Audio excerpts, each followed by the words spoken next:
ओम श्री गणेशाय नमः। श्री शिव महापुराणे पंचम उमा संहितायाम् अथ दशमो अध्याय।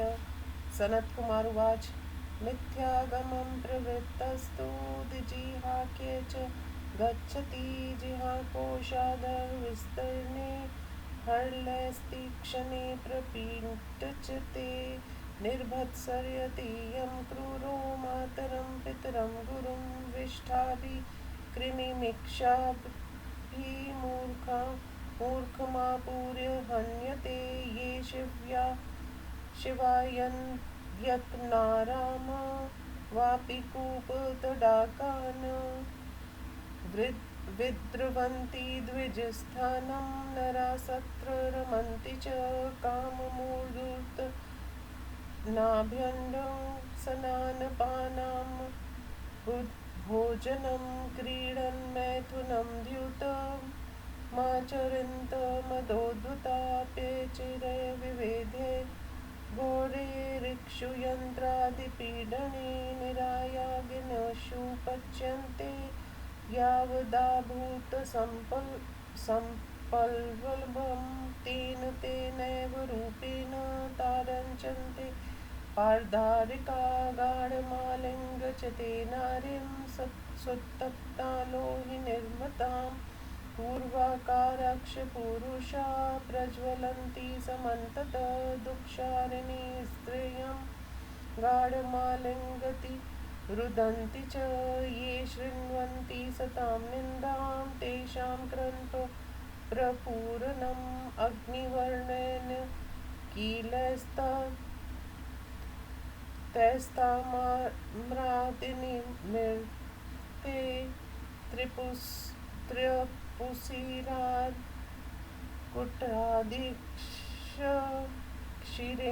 च पुनः पुनः सप्तप्तिलेक्षणतैलेन वज्रलेपेन वा पुनः क्रमादापूर्य कर्णास्तु नरकेषु च यातना अनुक्रमेण सर्वेषु भवन्त्येता समन्ततः सर्वेन्द्रियाणामप्येवं क्रमात् पापेन यातना भवन्ति धीरा प्रत्येकं शरीरेण कृतेन च सप्पर्शदोषेण ये मूढा सप्रशन्ति च परस्त्रियं तेषां करोगनिवर्णाभिः पांशुभिः पूर्यते भृशं तेषां क्षारतिभिः सर्वे शरीरमनुलिप्यते यातनाक्ष कष्टा सर्वेषु नरकेषु च कुर्वन्ति पितरो भृक्कुण्ठीकरनेत्राणि ये नरा वक्त्राणि तेषां तानि कीर्यन्ते षट्कुभिदृढं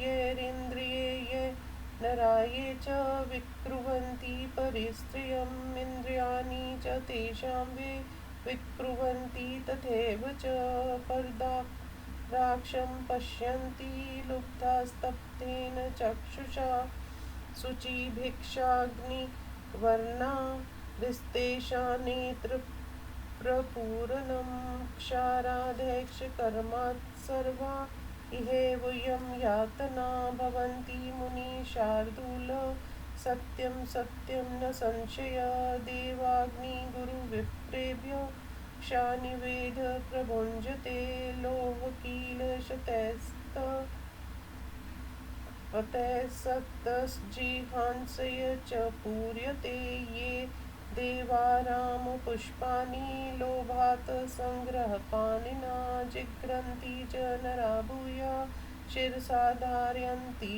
च आपूर्यते शिरस्तेषां तप्ते लोर्हस्य शङ्कुभिः नासिका वाति बहुलस्तथा क्षारादिभिः भृशं ये निन्दन्ति महात्मानं वाचकं धर्मदेशिकं देवाग्निगुरुभक्तांश्च धर्मशास्त्रां च शाक्षतं तेषामुरसि कण्ठे च जिह्वाय दन्तसन्धिषु तालून्योषते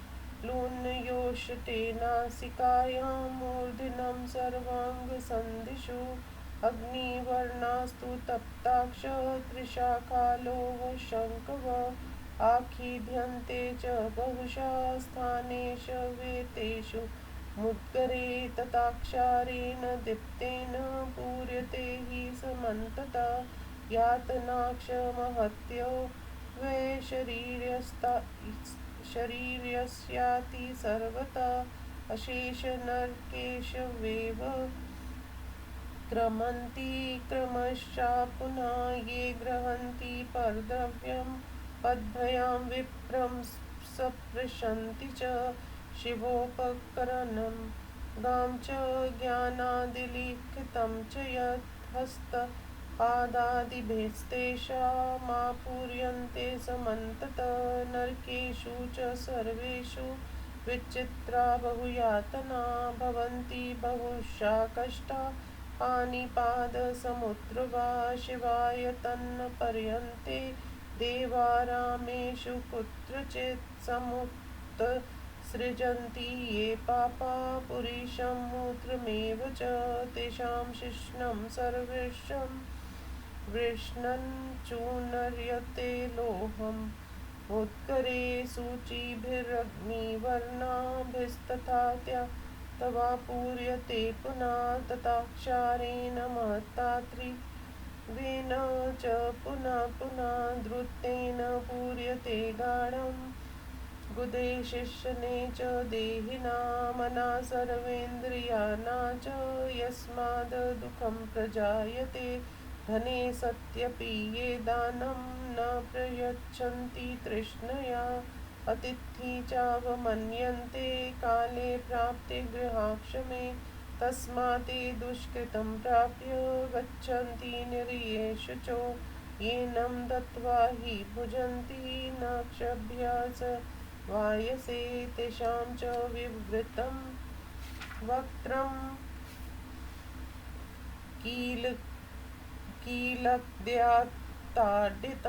कृमिभिः प्राणिभिक्षो ग्रलोहर्तुण्डैक्षवायसे उपद्रवे बहुविधेषु घृणता प्रपीड्यते क्षामक्षशबलक्षैव यं मार्गानुरोधको योस्तस्ताभयं पृच्छामि तो गृहीतामिमं बलिं ये वा वरुणा वायव्या यामयाने ऋत्यवायसा वायसा पुण्यकर्माणस्ते प्रगृहन्तु मे बलिं शिवं भर्यर्चयत्नेन हुत्वा गणो विधिपूर्वकं शैवे मन्त्रवल्लीं ये च ददते न च ते यमं पश्यन्ति त्रिदिवं यान्ति तस्माद्यदिने दिने मण्डलं चतुरस्तन्तु कृत्वा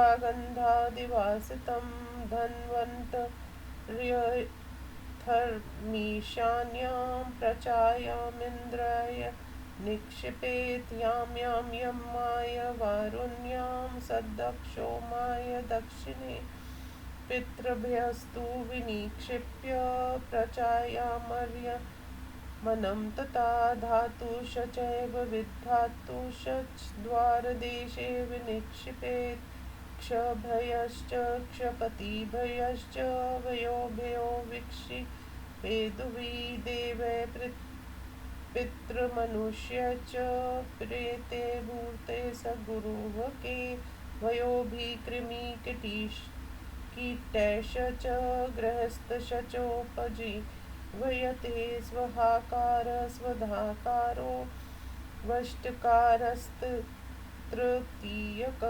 हन्तकारस्तथैवान्यो दैनवास्तञ्चतुष्टयम् स्वाहाकारं सतने देवा स्वधां च पितरस्तथा वष्टकारं तथैवान्य देवा भूतेक्षरास्तथा हन्तकारं मनुष्याच्च पिबन्ति स्ततं सत्मनं यस्तेव मानवो धेनु श्रद्धाहानुपूर्विकां करोति स्ततं काले साग्नित्ववायोपकल्पयते यस्तां जहाति वा स्वस्थस्तामिप्सुतं श्रेयस तु मज्जति तस्माद्यत्वा बलिं ताभ्यो द्वारस्थश्चिन्तयेत् तत्क्षणं क्षुधार्तमतिथिं सम्यग्ग्रामनिवासिनं भोजयेतं शुभानेनं यथाशक्त्यात्मभोजनाततिथिर्यस्य भग्नाशो गृहीतप्रतिनिर्वर्तते स तस्मै दुष्कृतं दत्त्वा पुण्यमादाय गच्छति ततोऽनं प्रियमेवाक्षनरः श्रीडङ्लवान् पुनः जिह्वावेगेन विद्योऽत्र चिरं कालं स तिष्ठति यत्सत्नमांसं मुदधृत्य तिलमात्रप्रमाणतः खादितुं दीयते तेषां भित्त्वा चैव तु शोणितं निशेषतः कशाभिस्तु पीड्यते क्रमशः पुनः बुभुक्षया तिष्ठति कष्टं हि तथा चाति पिपासया एव माध्या महाघोरा यातना पापकर्मणाम् अन्ते यत्प्रतीपन्नः हि तद्दशंशपेन संशृणु य करोति महापापं धर्मचरित वे लघु धर्मगुरुतरं वापि तथावस्थे तयो शृणु सुकृतस्य फलं नोक्तं गुरुपापप्रभावतः न मैनोति सुखं तत्र भोगे भूभिरन्विता तथोद्विग्नोति ततो न भक्ष्ये मर्यन्ते सुखम् अभावादग्रतोऽन्यस्य प्रतिकल्यन् दिने दिने पुमान्यो गुरुधर्मापि सोपवासो यथा गृही वित्तवानां विजानाति पीडान्यं संस्थिता तानि पापानि घोराणि सन्ति येषच नरो भुवि शतधा वेदमाप्नोति गिरिव्रजहतो यथा इति श्री शिवमहापुराणे पंचमयामुमहासंहितायां नरगति भोगवर्णन नाम 10वां अध्याय। हिंदी अनुवाद। सनत कुमार जी ने कहा, निषिद्ध शास्त्र का प्रयोग करने वाले पुरुष द्विजय नामक नरक में जाता है, उसे आदि जीव के सदृश फल वाले हलों से कष्ट देते हैं। जो क्रूर पुरुष माता पिता तथा गुरु को झिड़कता है, उसके मुख में मल तथा कीड़े भरकर पीटते हैं। जो शिव मंदिर, बगीचा, बावड़ी, कुआं, तालाब तथा ब्राह्मण के घर को नष्ट करते हैं और वहां रमन करते हैं, जो मत तथा स्वतंत्र होकर वहां तेल, मालिश, उपटन, स्नान, पान, भोजन, पानी, जुआ तथा मैथुन करते हैं, वे अनेक प्रकार के कोलू आदि कठोर यंत्रों से पीड़ित किए जाते हैं और प्रलय काल तक नरक की अग्नियों में पकते रहते हैं। और इसी प्रकार लोहे से बनाई और तपाई गई स्त्री से आलिंगन कराकर पराई स्त्रियों से रमन करने वाले पीटे जाते हैं। ऐसे पुरुष उक्त प्रकार की व्यभिचारिणी स्त्री को आलिंगन कर जलते हुए सब प्रकार से रोते हैं। जो सज्जनों की निंदा को सुनते हैं, उनके कानों में तपा हुआ लोहा भर दिया जाता है और तांबा आदि धातु की कील जड़ दी जाती है। फिर रांगा, सीसा तथा पीतल को गलाकर या गर्म दूध या तेल या ब्रज लेप से उनके कानों को भरकर क्रमश उन्हें नरक यातनाएं दी जाती हैं। इसी प्रकार इंद्रिय तथा शरीर से किए हुए पापों की घोर यातनाएं दी जाती हैं। स्पर्श सुख के लोभ से जो मूर्ख पराई स्त्री का आलिंगन करते हैं, उनके हाथों में तपाई गई बालू बार बार भर दी जाती है। उनके शरीरों को क्षार पदार्थों से लीप देते हैं और सभी नरकों में कष्टकारक यातनाएं दी जाती हैं। जो मनुष्य माता पिता को टेढ़ी बाहों, हाथ, नेत्र, मुख दिखलाते हैं, उनके उन संपूर्ण अंगों में कीलें ठोक दी जाती हैं। जिन जिन इंद्रियों से मनुष्य पराई स्त्री को विकृत करते हैं, उसी प्रकार उन इंद्रियों को विकृत कर दिया जाता है। जो पराई स्त्रियों को प्राप्त करने की इच्छा से उन्हें आँख फाड़ फाड़ कर देखते हैं, आग में लाल की हुई सुइयों से उनकी आंखें भर दी जाती हैं और उनमें क्रमशः आदि डाल दिए जाते हैं। मुनिवर, ये ही यम यातनाएं पापियों को दी जाती हैं, ये सत्य है, इसमें संदेह नहीं है। देवता, अग्नि, गुरु, ब्राह्मणों को विनय दिए जो खाते हैं, उनकी जीभ तथा मुख तपाई हुई सैकड़ों लोहे की कीलों से भर दी जाती है। जो मनुष्य देवताओं के निमित्त लगाए बगीचे के फूलों को लोभ से हाथ से तोड़कर सूंघकर सिर पर रखते हैं, उनके सिर में तपे हुए लोहे की कीलें ठोक दी जाती और नाक में क्षार भर दिया जाता है। जो महात्मा धर्मोपदेशक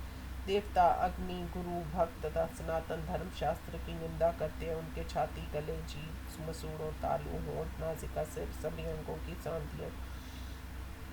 संधियों में आग के समान लाल तपी हुई 3 शिखा वाली लोहे की कीलें उक्त स्थानों पर मर्द गुरों से ठोकी जाती हैं। उसके बाद उन स्थानों पर क्षार डाला जाता है। इस प्रकार शरीर को अनेक यातनाएं भोगनी पड़ती हैं।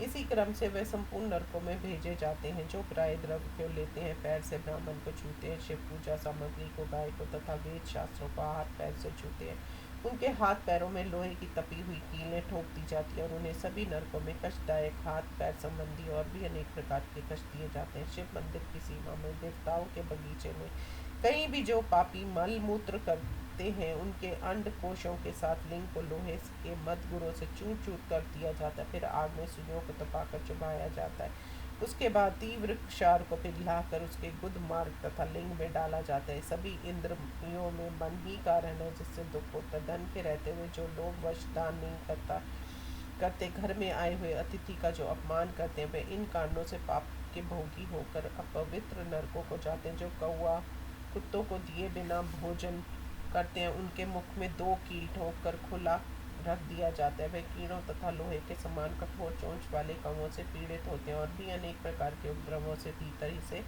दुखी होते हैं। यमराज के मार्ग को रोकने वाले श्याम तथा शबल नामक जो 2 कुत्ते हैं, वे दोनों मेरे द्वारा दी हुई बलि को ग्रहण करें। जो पश्चिम वायव्य, उत्तर तथा नैऋत्य दिशाओं के पुण्यात्माएं कौवे हैं, वे मेरे द्वारा दी हुई बलि को स्वीकार करें। पार्वती की पूजा करके, विधि पूर्वक हवन करके जो शिव के मंत्रों से बलि देते हैं, वे यमराज को नहीं देखते और वे स्वर्ग को जाते हैं। इसलिए प्रतिदिन चकोर मंडल बनाकर उसकी गंध तथा अक्षत से पूजा करें। ईशान कोण में धनवंतरी के लिए, पूर्व में इंद्र के लिए, दक्षिण में यम के लिए और पश्चिम में दक्ष तथा उमा के लिए।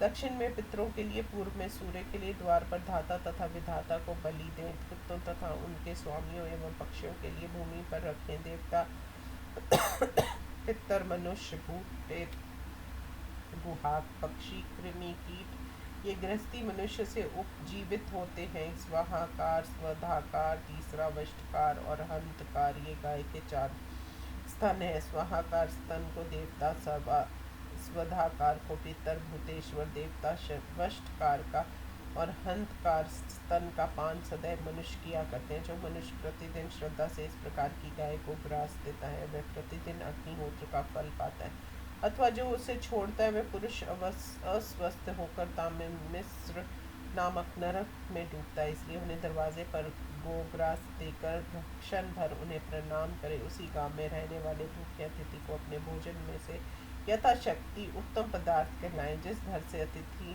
निराश होकर लौटता है, वह उस गृहस्थी को अपने पाप देकर और उसके पुण्य लेकर चला जाता है। फिर वह मनुष्य मधुर भोजन करता हुआ चिरकाल तथा श्रृंखलाबद्ध हो जीभ के स्वाद रूपी वेग से बिंधा रहता है, क्योंकि उनके जीभ के मांस को थोड़ा सा नोच कर उन प्राणियों को दिया जाता है और जीभ में छेद करके उसका रक्त भी दिया जाता है।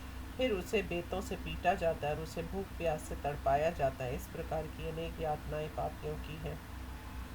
अंत में जो उन्हें मिलता है उसे संक्षेप से सुनो। जो बड़े पापों को करता है और थोड़ा धर्म भी करता है अथवा धर्म अधिक करता है, उन दोनों की स्थितियों को सुनो। महान पाप के प्रभाव से थोड़े पुण्य का फल नहीं होता। अनेक पाप भोगों से युक्त होने के कारण वह उनमें सुख नहीं पाता और वह घबराया हुआ तथा अत्यंत दुखी होने के कारण भक्ष्य भोज पदार्थों में सुख का अनुभव नहीं करता। अंत अभाव के कारण दूसरों के आगे प्रतिदिन दुखी होता है।